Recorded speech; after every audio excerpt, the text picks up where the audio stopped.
خو عبدالله احمد خان شیرپو او د سکندر خان شیرپو په کردار باندې او د هغوی په کارونو باندې که مونږ بحث شروع کړو نو شپه به شي بیا به وشي او بیا به شپه شي خو به پټ نه شي دا اوس چې کومه ګوته شوې په تېر شوي 2018 الیکشن کې نو هغه د ټولو ته معلومه ده او د هغې سزا نن زمونږ بچو ته زمونږ خویندو میندو ته مونږ ته پخپله د هغې سزا میلاویږي روزانه به مونږ یاد باندې تاسو وګورئ دا کوم حل دی زه ته په ایماندارۍ خبره کوم په ایماندارۍ او دا شهادت چې الله ته اوس ودرېږو زه ته د خپل ګاونډ خبره کوم چې پرون مونږ یو ماشوم راغی داسې 7-8 سالونه لرو نو ناسو خبرې کولې نو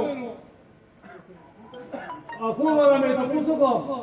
نو ویې نو روټۍ چې کوم دی یو ټیم کړې ده د سهار 6 او د ماسخوتن ډوډۍ چې کوم دی دا مونږ ختمه کړې دا نشو کولی زما خو دا یو پلار دی هغه مزدوري 200 روپۍ دیاري اخلي په هغې کې هغه اوړه وړي په هغې کې هغه دوی وړي په هغې کې هغه خادي غوړي جمدي وکړي هغې کې چې کوم دی نو اخر څه وکړي اوس هغه روزانه وینه لکه دې ترقیاتي کارونه کېږي پیسه په ملک کې موجود وي نو ترقیاتي کار به کېږي ته مزدوري راځي چې په بلکل پایه ولاړ وي چې ستا سیخ چې کوم دی نو په 1,75,000 او 2 لک روپۍ باندې ټن شي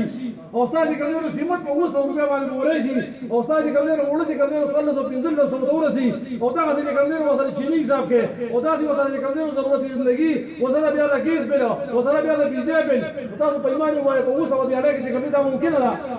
دا به کېده خو کله چې زما د مشر چې کوم دی په اقتدار کې ناست نو بیا به ممکنه وه خو اوس دا حالات دي خلک چې کوم دی نو بلکل په کشو باندې او په بندارو په ډوبو په تندو باندې چې کوم دی مجبوره شوي دی زه خدای پاک پروردګار دې زه کور او نغلۍ مبارک کړي خدای دې تباه برباد کړي ټول نسل ووایه امین ځکه چې دا کوم حالات جوړ دي په دې ملک کې او بیا په دې ملک باندې خدای پاک زر تر نه زما د قائد په شان زما د لیډر او تاسو ټول لیډر مشر عبدالله احمد خان شیرپو چې کوم دی راولي چې څنګه په نره باندې دې علاقې خدمت مخکې کړو ان شاء الله تعالی چې هغه چې خدمت تاسو کوي او کومه خبره خبره مشران چې ډېر